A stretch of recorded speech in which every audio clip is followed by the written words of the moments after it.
stuff.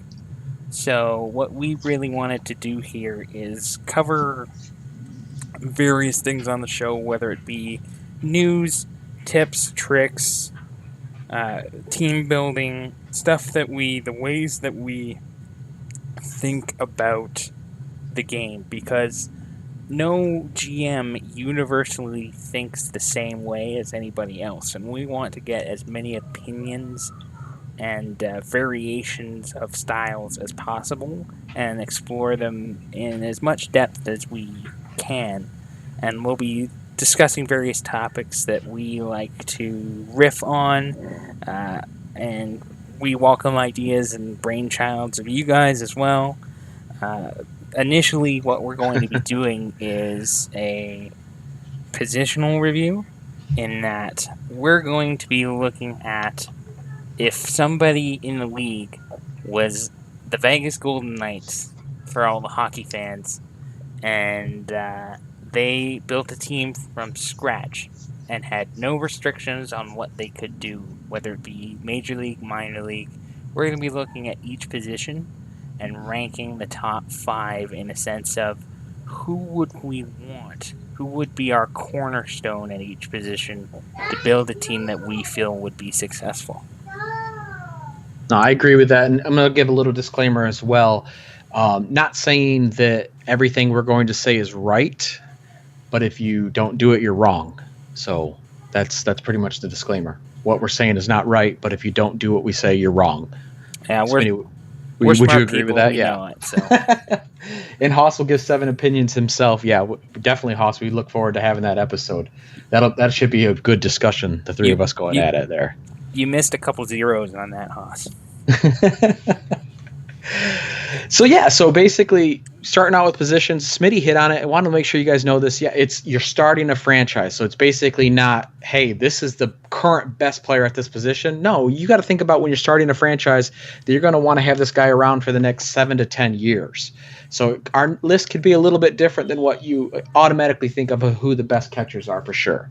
Yeah, we're not looking in terms of best. We're looking at ceilings, we're looking at age, we're looking at contract situation, team controllability.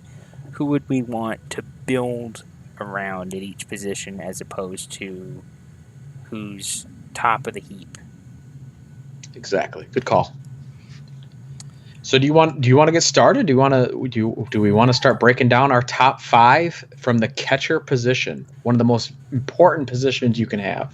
As I said, ain't nothing to it but to just do it. So, you want to go first with your number 5, Smitty's number 5? I will absolutely go first with my number 5. And the thing, before we preface the top 5 list, looking at catchers in particular, as I was putting this list together, I noticed that it was, in a sense, there wasn't a lot of depth as far as young minor league talent. But once you get to the top of the heap, there was definitely a few guys that stood out as elite players. Yeah, so there's I agree. It wasn't the toughest list to make. I'm sure we'll get to that when we get to, center field and starting pitcher and some of the premium positions out there. But catcher is a tough one to modify your team for, but there were definitely a few that stood out as cornerstones. So I'll start with my number 5. As my number 5 pick, I took Gerardo Casanova from Minnesota.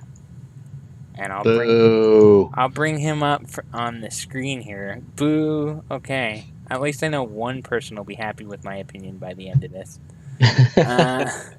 So, Gerardo Casanova, I put him number 5 in a sense that this is kind of almost a reclamation project, in that he hasn't lived up to those potentials yet, but he's also 23, and he's been shipped around a little bit. I like that ability. That ability sticks out to me right there. And I think that's the reason he made the list, in a sense that defensively he's one of the best catchers, and if he can live up to those bat potentials, Jaywalking, is that Jaywalk in the house? he'll be a well-rounded player. Yeah, I think I can't argue too much with this selection. I think Casanova's a good catcher. 23, as you mentioned. The ability is what puts it over for me. If he lives up to a 5 ability, can you go back to the profile? Look at Jaywalk popping into chat. So going back to Smitty, can you go back to that? Yeah, there we go. So catcher 4 rating, the arm. Smitty, how much do you value? So when we're going through these, how much do you value the arm? When you're rating a catcher, so let's go through. We're looking at catchers and fielding wise. So you got the catcher position ratings. You have the ability and arm. How do you rate each one? I would say that the arm for me is the least important of the 3. Okay. Because I want a well-rounded positional catcher, and I also want a catcher that makes my pitchers better. So my priority for a catcher behind the plate defensively is a catcher that can call a game, as well as a catcher that positionally and defensively has the ability to block those pitches in the dirt, get the pass balls. Haas brought up a good point in chat. Let's look at his fielding stats and what's his percentage he's throwing out. 30.5. Where are you pulling that from? You didn't do it on screen? Oh, there you go. 30.5? That's not bad. What's the average for that? There. No, you're all right. Yep. I think that's slightly below league average. Like, I think it's 32 or so, but that's not anything to... Yeah, Haas mentioned that's not bad for a 2 arm, and I don't disagree with him. So if I look at Swazo right now, for me, who is known for his defense, he's throwing out 26.5. Which the pot may not reflect accurately, if that's... And that's what's great about our league, for sure. So, for me, I want a guy who can block the pass balls, handle the wild pitches, and call a good game for the pitcher and make him look good, because I think if he calls a good game for a pitcher, a mediocre pitcher will be elevated. So if you have a questionable 4 or 5 at the back of your staff, a good catcher like that will help elevate them to make them look not so out of place, potentially. Yeah. No, I agree. He's a good catcher overall, for sure. So that's a good pick for number 5. Now I'm going to go to my number 5. My number 5 is Adam Covington. Now, Adam Covington plays for BCG. He doesn't have the best position ratings. He's a 3 currently at catcher. His catcher ability is only a 2, so he's not going to call the best game according to his pots. But he does have a good catcher arm, and what pushed him over the top and got him into my number 5 spot was that season he had last year was amazing. Dude had a 6.1 WAR. He hit 340, had an OPS of 896. The year before in AAA, he hit 369. I know BC, the old Charm City, like he had catchers, so he was willing to move him. But this kid has shown that he could hit, can hit, and will continue to hit. The strikeout numbers is what I love. This kid puts the ball in play. And is he your typical defensive catcher? I'm probably going to have to say no. He's only throwing out 22%. His catcher ERA is not bad, 3.87, and his zone rating's not the greatest, but the dude can hit. So he's going to get the number 4 spot for me. What are your thoughts on that? I definitely think it's a good pick there. Or 5 spot. I said 4 spot. He's my number 5. Sorry. Last year was one of the best years that I think the league has seen from a catcher. Outside of the top 2 that we kind of touched on, and Reyes, Suazo, the cream of the crop for several years. This was a guy who won Rookie of the Year last year, beat Sergio Valdez, one of my guys, won the Platinum Stick at catcher, won the Gold Glove at catcher, and finished second in MVP voting. So he won the Gold Glove last year. I didn't even know that. So yes, he did. Yeah. Well, look at that. See, he's So better than I even thought. unfortunately, wasn't able to make really a playoff impact for BCG last year because he broke his foot in October, and that'll hamper a season like that. But he's a good pick, and we forgot to mention this at the start, but I should preface this by saying we have not shared our list with each other. Yes, So that's correct. when you are hearing this from each of us, we are also hearing it for the first time. Correct. And Haas says all good catchers are in the legends. That's why. So Haas. I love it. I love the legends love. The legends love. Well, 6-3, baby. 6-3. 6 championships to 3. Well, I'll tell you that my list does not reflect that, but we'll get to that in a little bit. But I think Covington's a good pick here. 24. So my thoughts, jump in here, Smitty. My thoughts are, if we said, hey, I want this guy for the next 10 years, he's not going to be catching in 10 years. Correct. Your thoughts on that? I mean, I would hope for, 4 to 5 more years of him behind the plate? I was going to say 5, yeah. Yeah. So you're going to get 5 years, and then maybe, what's his ratings? Infield arm is a 3, so maybe move him to first, or he's just going to be your DH. But I think that if you can consistently get a 300 hitter who starts as a catcher and is currently 24, making the minimum no less, you're going to be pretty happy with that production. So no, I agree. I like that there, and not to spoil my list, but there's going to be a bit of overlap because I have him on here as well. Okay. So do you want me to go into my number 4 at this point? Go for it. Let's hear number 4. All right. Number 4, and I don't care if I get accused of bias or not, but I picked my starting catcher, Brian O'Neill. And he's a bit biased. Well, sometimes, we are ESPN, so Fox News is biased too. You can't win them all in the media world. Chat, here comes the LeBron James love right here. This is Smitty's LeBron James love. Give him an hour so he can stroke O'Neal here. Oh, I can riff on this all day. But in a sense, he's kind of like Covington in that he's not going to be a defensive catcher. I don't expect to have him catching when he's 32. That's never going to be the plan. But as far as a guy that I look at for a ceiling, he's got one of the highest in the league. You look at his bat, 5 contact potential, 5 gap power potential, 4 home run power potential, and then 2 I and 5 avoid Ks, meaning he can get a bat on the ball, has average to above average power, and isn't going to strike out a ton once he develops. And he's 23 years old. He's soon to be 24. He's a durable player.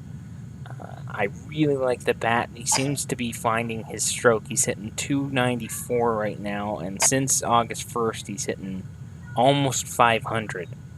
So he's starting to develop into that everyday contact threat. And if I can get... It will, Jaywalk. Sorry. Go ahead.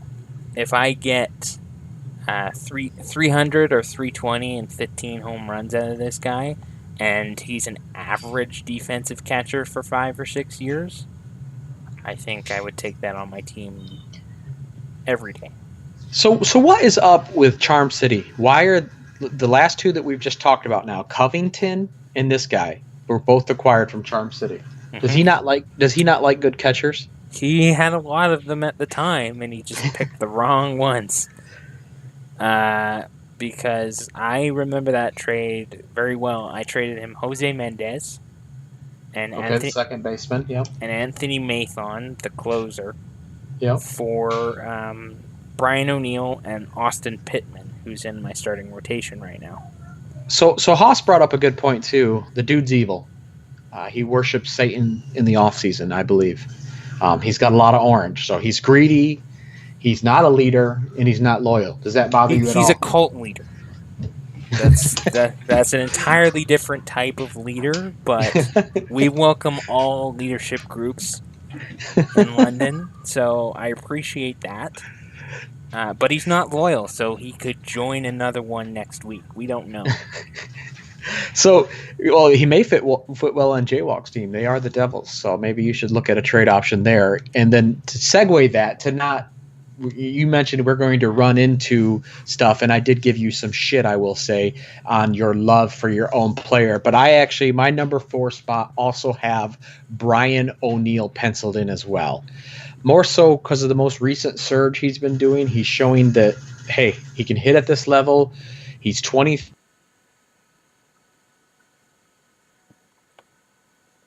going to be able to hit. So the 3 5s in the things that I love me contact, I love me gap, and I love me avoid case. I want you to hit the ball, I want you to put it in the gap, and I don't want you to strike out. Doug loves his walk. I think Doug spends days at the mall just walking around. He loves walks so much. And I don't mind walks, but it's not my number 1 priority. So a 2 walk, I don't give a crap. So that's why he has so many dogs. Exactly. If you don't walk. If you don't strike out, you're going to be fine. Like, don't strike out. Put the ball in play. So many good things happen when you put the ball in play. I don't care if you walk, put the ball in play. Some people would say putting the ball in play leaves you open to the double play, which it does, but I would tend good things happen. I would tend to agree with that, but at the same time, nothing frustrates me more than somebody striking out looking. Take the bat off your shoulder, make an attempt. So I appreciate that I could potentially be getting, 310, 320 out of my catcher position for the next 5 or 6 years, and you're not typically expecting that type of production. Yeah, Haas brings up too that most guys have 2 eyes, and I agree. Basically, Jaywalk just brought up the best comment of the night. Good night. The show's over. Jaywalk just brought up the best comment. Basically, the smoke detector. Go get the batteries. Make sure you have a 3i and AAA's. Change the battery. Yeah. We're AA and AAA, just the wrong kind. Oh, great. Do you want to go and do number 3? Okay, because we both had O'Neill there. Well, this is going to be kind of a lackluster one as well, because number 3, I had Covington. He's your number 3 guy. I put Covington at 3 because he proved to me that he can be an elite player with that year last year, and I just have to, before I can bump him up any more than 3, I have to see the consistency. And he's, again, all the guys we've talked about so far, whether it be O'Neill or Casanova or Covington, they're all 23, 24. We're skewing young because we're not looking at currently best. We're looking at this is a projection of where we think they could go and who we would want starting from scratch. So, we don't necessarily want to take the guys in their 30s making $20 million.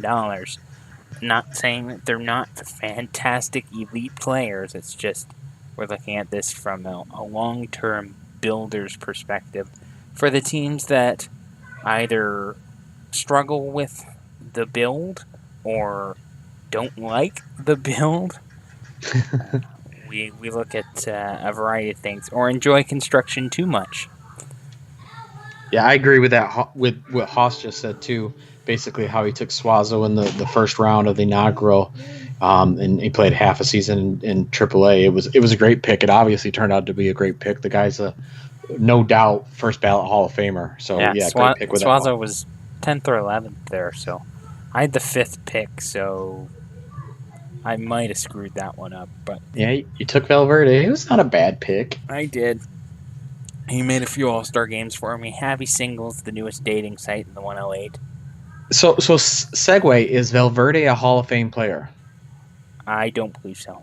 I'm unsure of that as well, especially just getting hurt this year. I don't believe so, but I have a special place in my heart for Pigpen, so I do as well, because he came from Berlin initially and then came back to Berlin. So Hall of Famer or not, I appreciate him, and I don't necessarily regret the pick either. So that's good. That's good. Valverde Singles, newest dated site needed. Yes. And Valverde got me Josh Ritter indirectly. So that was the trade with Minnie. Yeah, very nice. Minnie traded me what ended up being the number 1 pick that year. Nice. Plus and you got Ritter at it. A couple other things. So, all right, so let me go. Let me do my number 3 now. So we've had a couple back-to-back repeats here with Covington, O'Neal sort of thing.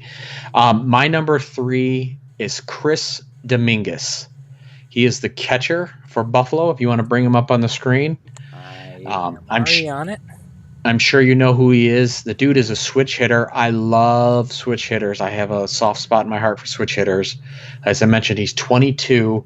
His catcher rating, it's a 2, not the greatest. His catcher ability, it's a 2, not the greatest. His catcher arm, 3, meh, it's okay. And he's a nice kid. He doesn't have any greed. But, man, look at those pots on the hitting skills. He's a 4 contact, 5 gap, 4, 4, 4. You don't see many players that have these kind of pots, and especially you do not see these many players with these kind of pots at the catcher position. He's getting his first chance to start this year. He's played 77 games so far. He's got a respectable 273 average, already has a 1.7 WAR this year. I think he's just going to go up hitting wise. Spray hitter. I mean, if I could have a switch hitter that's a spray hitter, I love it. I like this kid. He's my number 3. Smitty, what's your thoughts? This is my chance. Might be the only chance in the show to be the contrarian of the group.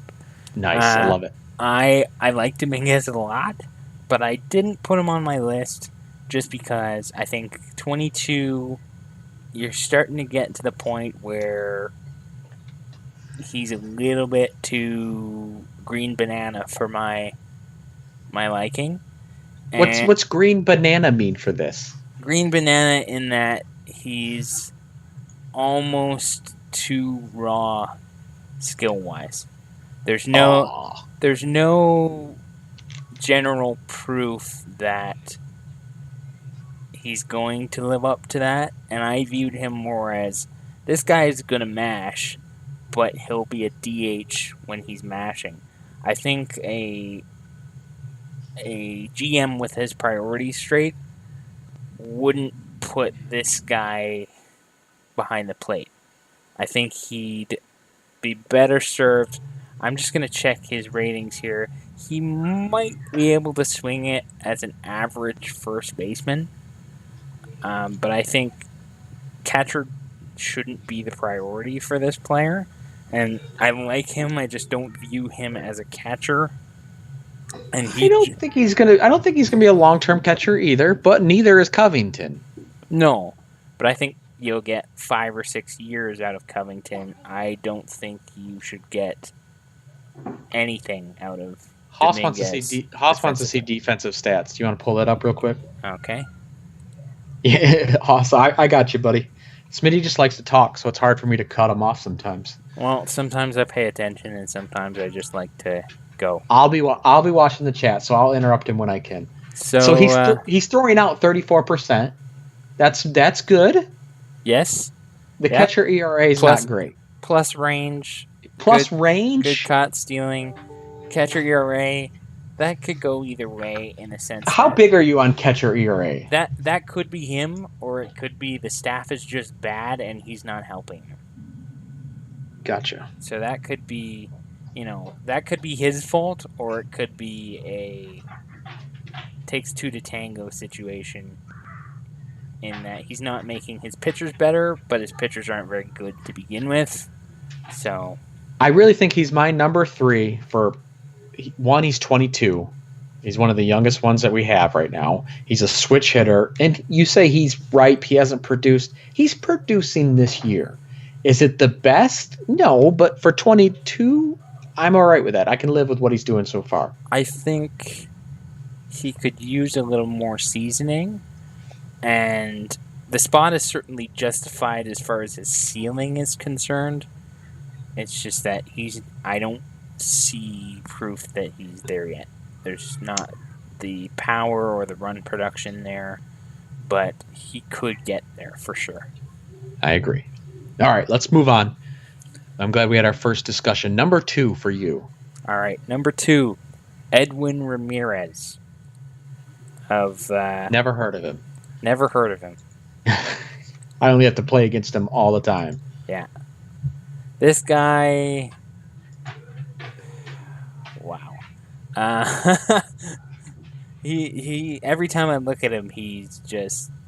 I agree, Jaywalk. Jaywalk just said that Dominguez was rushed, and it probably looks that way. Yeah, I think he was, but I still think he's... I definitely think he's a quality player. I just don't think he's a natural catcher. So since we're on number 2, I'm going to go ahead and spoil it. Let's go ahead and talk about it. Edwin Ramirez is my number 2 as well. Okay. So we're on the same boat there. Wow. Can you imagine? I can't imagine having Edwin Ramirez fall in my lap, and that's what happened. He's just he was one of those ones that said, "Hey, scout, how you doing? Oh yeah, I'm pretty decent. You want to just go ahead and sign me?" And the scout signed him. That scout has a job for life. I think the situation with him is he's got everything you would want in a franchise cornerstone. He's still young. He's signed for the next 3 years after this one. He's still 24, but he's been in the league for 4 years. And not only has he been in the league for 4 years, but his lowest average in the big leagues is 285. He's been consistently a 5 or 6 WAR player, and he's shown contact ability, power ability. The defense is average, which you can absolutely live with. I think for me, he bats left. So for me, building a team in my ballpark, if I were doing it that way, he would take priority over a lot of other people in that I'm biased to the left-hand side just because of the way my team is built. And to piggyback on that, my park is your park on steroids. So I would love to have this kid. I can't imagine him like this guy catching in my park. I would love it. This dude would produce so much offense for me. Gaps, home run, gap. You're going to get average defense from him, but in his prime, I think an average year will be 330 home runs. And Haas said the best part is he's civic-minded. Yep. Civic-minded meaning...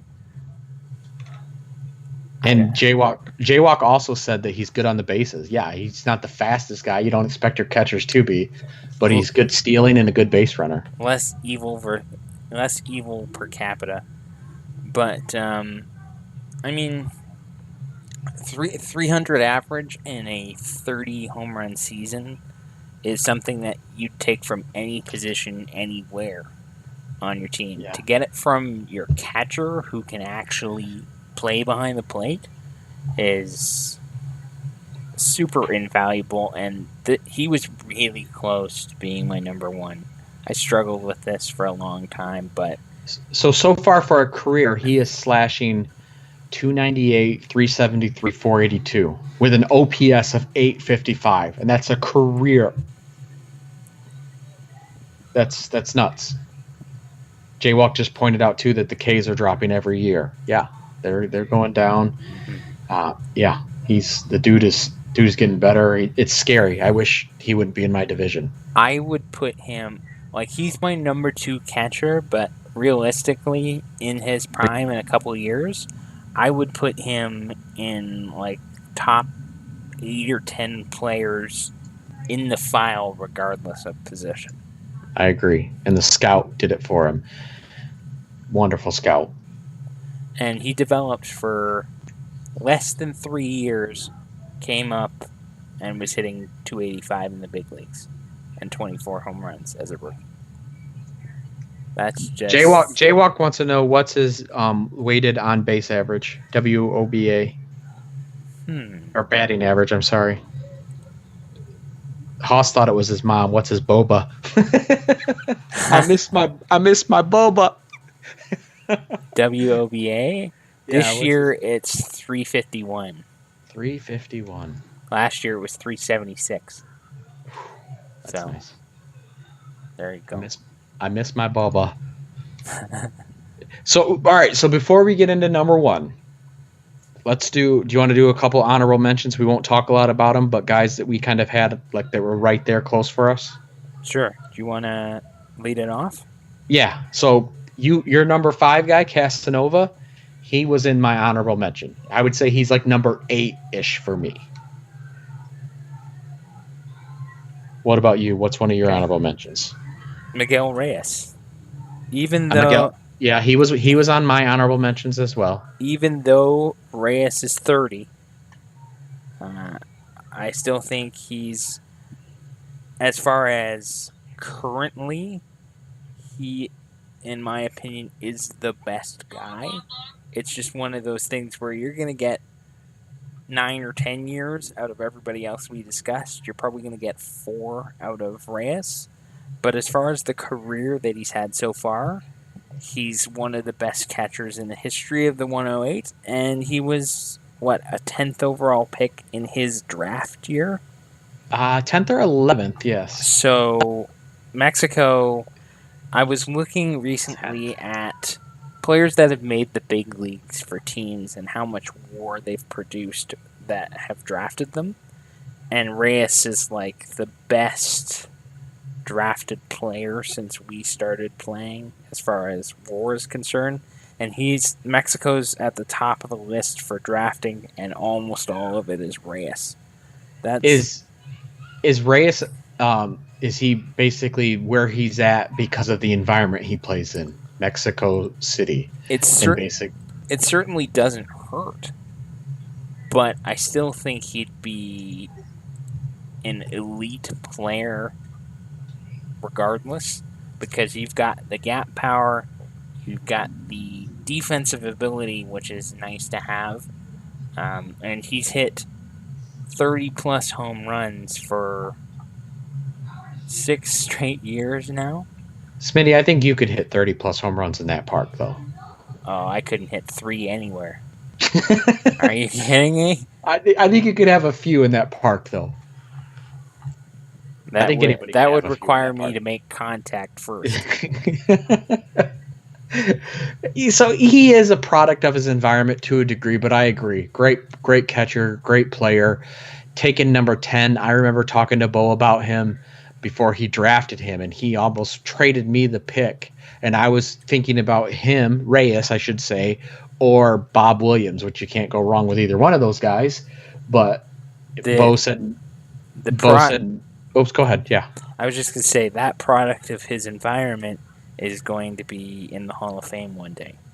Agreed, but say the guy who hates offense, Tokyo, drafted him, Doug. What would his WAR be then if Doug had drafted Reyes? Probably 5. Is he a Hall of Famer? But if Doug drafted him, he wouldn't have made the big leagues because he would have been traded somewhere else. Well, okay, so he would have been in London after a couple of years. Yeah, he would have been on my bench by age 25. Because he would have hit 205 in Tokyo, and Doug would have wondered what went wrong. He would have been arbitration ready, and Doug would have kicked his butt out. You want how much? Exactly. So anymore, I have another honorable mention. Let me pull him up here real quick.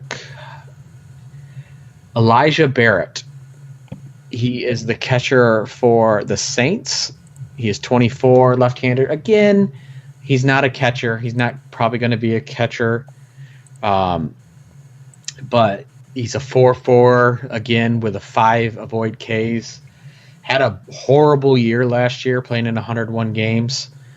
but that's why he's an honorable mention. I mean, he's young. He'd probably be like the 9th or 10th guy I would want, but I still like him. He's a left-hander. He would do well in my park. He's an interesting player for me because he came from that draft that was complete trash. The 2022 draft? Yeah, that was one of the drafts that was just, if I recall, not great. I may be misrepresenting the draft, but he's 24, as you said. He's hitting over 300 this year. You gotta at least be happy with that, production-wise, from your catcher spot. Yeah, no, I definitely agree. I think he's got a chance. He did just make the All-Star game this year, so congrats to him. Jaywalk's saying he was rushed. He's learning in the bigs. Yeah, he probably was. And he's been handled by a couple different GMs, so that always makes it tough when you have multiple chefs moving you around, sort of thing. So that definitely could hurt a player for sure. And I mean no offense to San Bernardino either, but that was a team that needed a lot of work. So to see a bright spot like this at a premium position like this, it's got to give a little bit of hope. Is it so? Jaywalk just asked, is it a career year? So is this his career year, basically? I don't think so. We'll see next year. Yeah, I mean 32 doubles. He's got a 4 gap. It's a career year so far. Agreed. But I think the Ks have went down, so you hope to continue to see that. The home run power is not a 3 right now, but I really don't know what the Saints park is like. But he's only hit 6 home runs, so he's definitely not there with the home run power. It's not even close. Mm-hmm. So, but you'd like to think that this guy could be something for sure. Do you have any more honorable mentions, or are we all set with that? I've got one more. Okay. And this is the shout-out Vegas is going to get. Oh, I almost went with this guy. I think I know who you're going to go with. So, Vegas, Andy Miller. Yep. I like him. He's a little bit older than the rest of my list in the fact that he's 26. But he's a catcher. He's a catcher. He's a catcher. He's got that 4 contact, 5 avoid Ks. He's hitting 303 this year so far. 5 arm, 3 ability, 4 position rating. Personality is fine. He hits balls on the ground, so he's not going to hit a lot of home runs. But you've got a contact catcher that doesn't strike out, can throw people out. I don't know what the percentage is this year, so I'm just going to check that. 21, so he's not throwing out people this year. Not throwing out people yet, but the 5 potential shows that he should be. Whether that's developed or not is an entirely different scenario. But you've got the contact in the bat, you've got the ability to avoid striking out, and you've got a catcher that looks like he can stay behind the plate for the long term. So I really like Miller there. I like him too. It's a good trade by Zach. One of his better moves for sure. Getting this guy, and he's definitely. I would agree. He's an honorable mention for me as well. Small. So if I'm going to nitpick, I'm always about nitpicking. He's not a leader. I like my catchers to lead if they can. They don't have to, so that's why it's a small nitpick. But I like my catchers to be a good guy. The catcher is. I mean, I'm an old Bull Durham guy. Everybody rallies around the catcher, sort of thing. You like the future manager catcher. I do. He's got to. I want him good, but I want him to the guys to rally around him, and basically he take control of the situation.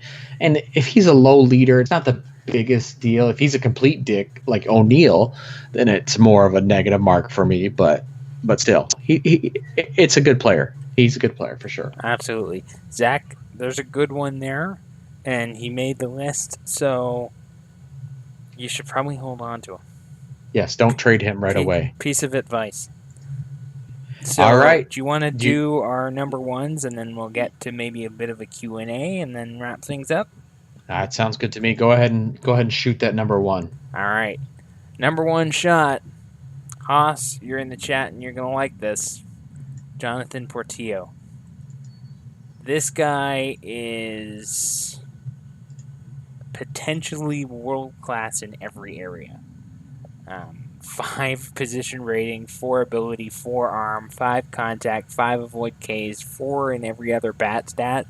So he's got the contact that you like. He's got the gap that you like. He avoids striking out. He's got the defensive ability.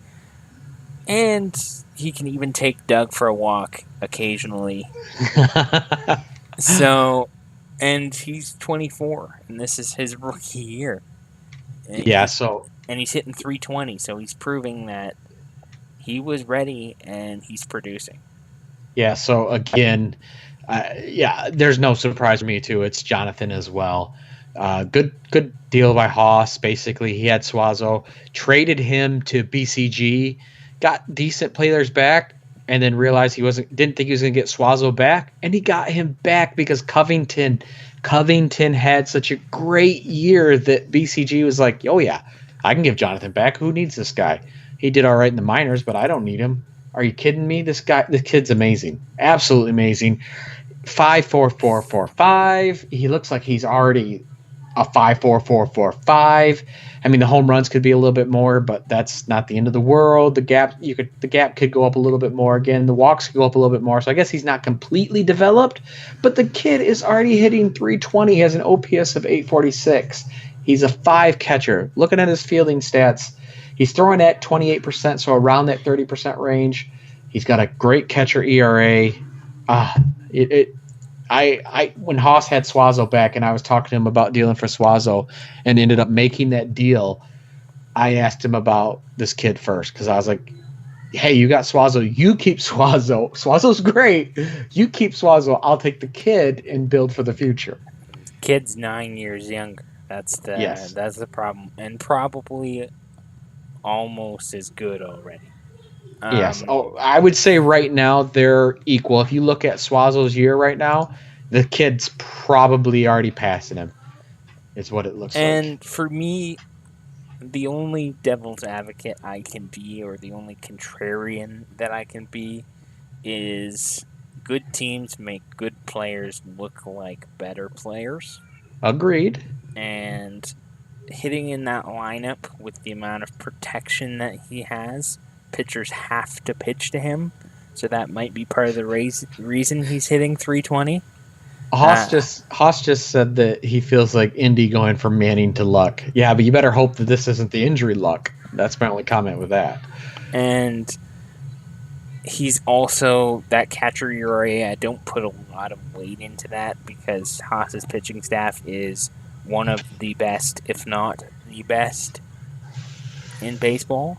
So he's getting help to look good on both sides of the ball, but he's also proving that he was ready for the show, and he's going to be the cornerstone of that team for 6, 7, 8, 9 years.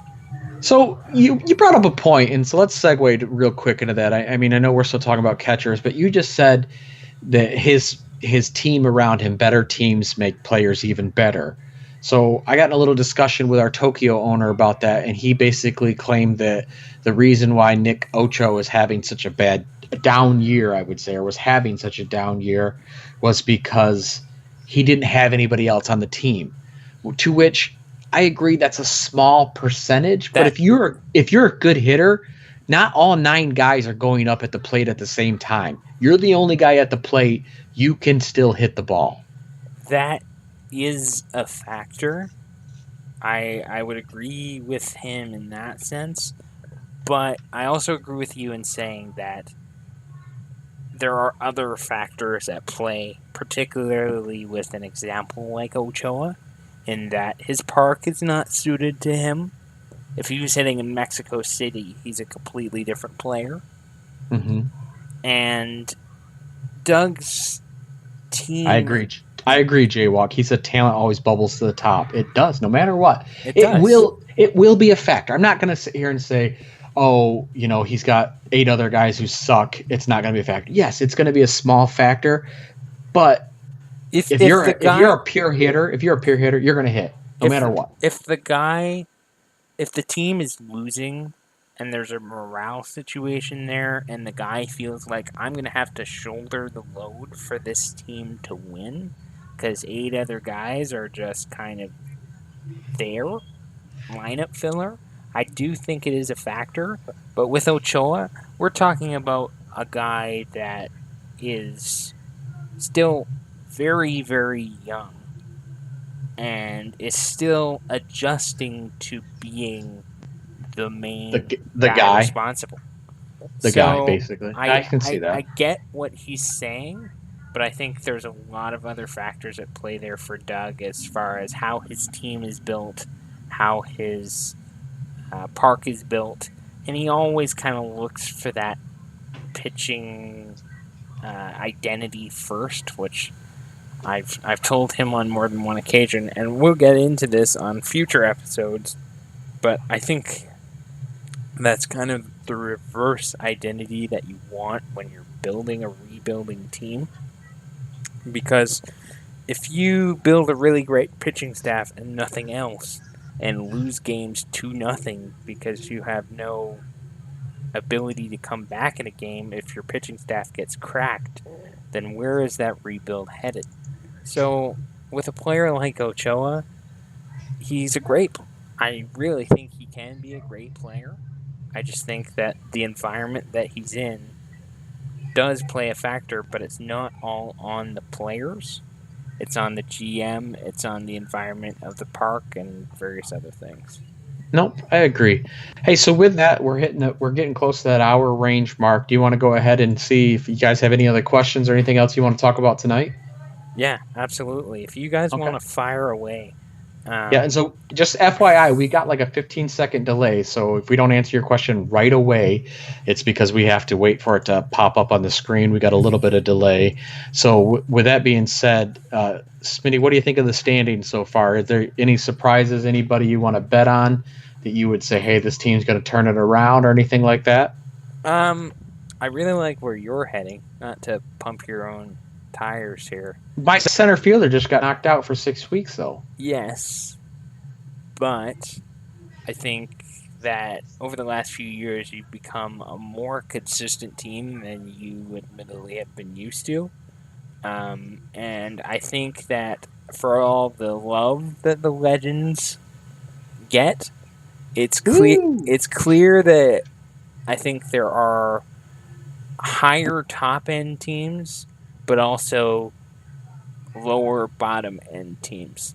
The Immortals is kind of a lot of that middle ground type of muddy water, and it shows to have a team here on August 15th be eliminated from the playoffs because they're 55 games back in their own division is a bit of a stunner. It shows too, because if you look, like right now, Dublin, Frostbite, good man, he's the second wild card. I want that so bad. He wouldn't sniff it over on our side. He would. How many games would he be out? 15-ish? Like, he wouldn't even be sniffing it on our side. Oh, yeah. With that same record. Oh, yeah. And so, I think, as I said, there's probably 5 teams over on your side that are clearly just mopping the floor. And I think there's a lot more of a situation where we have a couple of teams of that caliber, and then the rest of them fighting it out for spots. Like, I think I would survive over there. Minnesota would survive over there. Rochefort would survive over there. Everybody else is middle ground at best. Would get mopped, yeah. Yeah. I agree with that. So it's a situation of where you're at, and I'm super happy to see Dublin at least putting up a fight there. So we're putting money right now. We're going to Vegas. Do you have Dublin making the playoffs? Yes, I do. You think they can hold it out? Yes. Why is that? I mean, there's a whole month and a half to go. Because basically almost 2 months. I would peg their biggest competition as Toronto. Yeah, Toronto's been And sucking. Toronto has just, I don't know what happened. That cliff came at them and it hit them hard. They fell off and they're in the hospital licking their wounds right now. What if Madrid. Vegas? What if Vegas makes it? What if they sneak in? It's possible. It's possible. I mean, Madrid.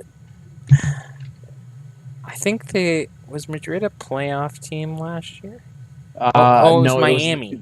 It was Miami. Madrid was the year before. Madrid won the division a year before. It was Miami that was the playoff team last year. Yeah, Miami snuck in last year. Haas just brought up, as long as he avoids Mexico, like he feels like it could be him and I don't think you're going to play Mexico, or I do think you're going to play Mexico in the first round, because I think Mexico is going to be the 4 seed.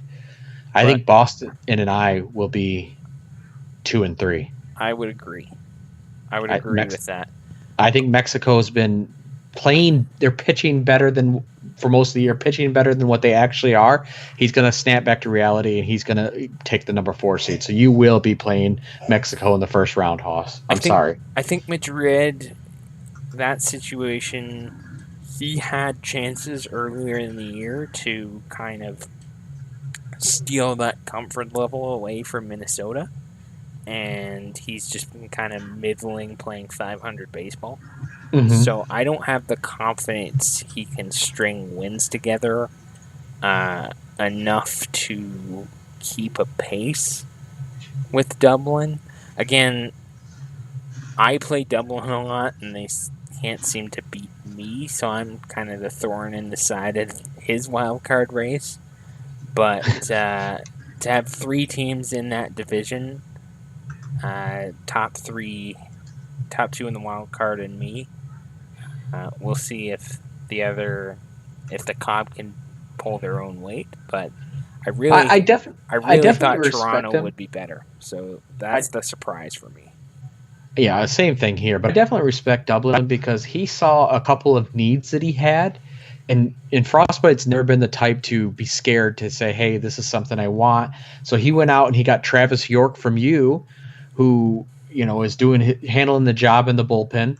And then he got Fucks from me, Fuques, who basically is being a leadoff hitter for him. Has a 2.8 WAR again. Stealing. He's got 44 stolen bases. He's doing what he needs to do. And so he picked up those 2 major pieces right away. And speaking of catchers, he had the all-star catcher on our side. With Garcia? Yeah. 273, 14 home runs, high work ethic, high intelligence, 4 ability, 4 arm, 4 defense. I don't know if he'll keep it up because he had a couple years where he was not very good, and this looks like a career year to me. But he's 27, so he's... Who knows? And not to spoil alert an upcoming list, but that shortstop. Yes. Oh, man. Yeah. If he was on my team, I would have a poster of him up on my wall, and I'm an old man. Or not an old man, but I'm a grown man, and I would have his poster of this fake baseball player up on my wall. Penguin. Yes. Which is fantastic. He reminds me of my Jose Colon days. Oh, Jose Colon, yes, he does. Exactly. He's kind of take the walk, steal the base, hit the ball everywhere. We'll get to that. He's a dream. He's a dream now. We'll get to that. But I mean, Dublin is in a situation where I want it really bad for him because he had a bad team for a long time, and his interest in the league never waned. No, he's always been one of the most supportive players to our efforts as commissioners and otherwise. So to see him in the hunt and actually have a reason to get a little excited about the future of his team is really awesome for me. I agree completely. So, hey, last call for the people in chat. Anybody still in chat? I see Haas and Jaywalk still in there. If you guys have any questions, now's the time. Shoot those questions. let us know because we're probably going to start wrapping things up here. Mm-hmm. And I don't know, we didn't really talk about this before the show, but I know we're planning on recapping various positions. Are we just going around the horn as far as first base next and then second base? I think so. Yeah, that's kind of what I was thinking as well, and we can open that up to the group. But then, first base, second base, shortstop, third base. Then we'll go maybe left, center, right, and then we'll go to pitcher. And pitcher's going to be the tough one for sure. And as we've talked about before, we plan on doing semi-regular to do big events like the draft and various things like that. And we want to get guests. We want to have questions in the chat. We want to get you guys involved in whatever way possible. And I think it'll be a good piece of entertainment. I'm going to be uploading these shows to YouTube so people can watch them later and maybe think of questions based on what we've said, listen to them in the car on the way to work, stuff like that. So we want this league, part of our goal as commissioners, to be the talk of other leagues and use this type of stuff, this type of content, this type of passion among our group as a bit of a recruitment tool and saying, you want to be a part of this because this league is unlike any other that I've played in. I've played in a few. I said to BI the other day, this is the only one I play in now. And every other league that I've been in comparison to what we're trying to do, looks almost like the cheap motel next to the Ritz. So Haas brought up that we should just go position in order 2, 3, 4, 5, 6, 7, 8, 9, and I agree, and then hit one last. Mm-hmm. So I'm good with that. That's a good suggestion, Haas. And Smitty, I think for our next one, with us doing 3, we're open to, just for the group, I believe we're open to having somebody be a guest on the show as well for that one. Absolutely. And going forward. So if that's something you guys are interested to, reach out to Smitty or myself. If we get multiple people, you may not make the first one, but guess what? You could be on one of the second ones. We'll talk about it. We'll have 3 people on the list. We'll try to go through it a little faster because you and I babbling on. We've been babbling for over an hour, but we'll definitely. I figure it's our show. We'll cut it off when we want. So. That's true. And we'll just yell at whoever the third person is and tell them their people are horrible. Well. They'll just make it easier. You do that to me anyway, so who needs the third person? So, hey, are we good? Yeah, I'm good on my end. Anything else you want to talk about? I think Haas has said he wants to be on eventually. BC said he wants to be on eventually. Yep. So we've got a few. Pride said he wants to be on. Pride, Doug, everybody. So. But I think he only wanted to do that during Pride Week is when he wanted to be on. Gotta wait till next year. Who knows where we'll be in 6 seasons from now. I know Jaywalk's been a writer in the past, but I don't know. He's been on a podcast, hasn't he? I think he's done one with Doug before. Yeah, then we got to get Jaywalk on as well. I don't know if I was on that one or him, but yeah, I mean, this is our project, but we want the group to be involved. Exactly. There's so much knowledge out there. Smitty and I would be fools if we just said we were the ones doing it. They're not going to do that because there's so much knowledge out there. And the last couple house announcements I want to make before we go off the air, so to speak.